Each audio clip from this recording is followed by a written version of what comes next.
শীতলকুচি থানা থেকে ঢিলছোড়া দূরত্বে মোবাইলের দোকানে চুরি, ঘটনায় চাঞ্চল্য শীতলকুচিতে। জানা যায়, প্রতিদিনের মতো কাল 9:30টায় দোকান বন্ধ করে বাড়ি যান দোকানের মালিক সাদ্দাম হোসেন।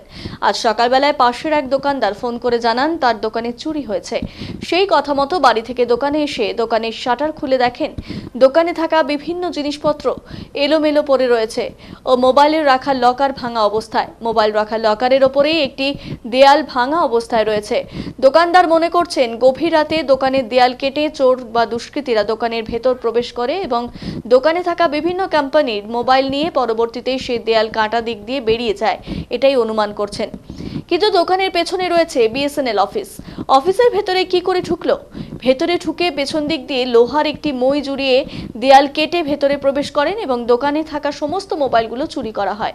পরবর্তীতে মোবাইলগুলো নিয়ে বিএসএনএল অফিসের একটি ফাঁকা জায়গায় মোবাইলের বক্সগুলো এক জায়গায় ফেলে মোবাইলগুলো নিয়ে সেখান থেকে বিএসএনএল অফিসের একটি দেয়াল উপর ভেদ করে পালিয়ে যায়। এই ঘটনার খবর পেয়ে ঘটনাস্থলে যান শীতলকুচি থানার পুলিশ গিয়ে তল্লাশি শুরু করে। ঘটনাস্থল থেকে উদ্ধার করে একটি হাতুড়ি, 3টি স্ক্রুড্রাইভার, একটি প্লাস। দোকান মালিক জানান, আনুমানিক 10 লক্ষ টাকার মাল ছিল দোকানে, সম্পূর্ণ চুরি হয়ে গেছে।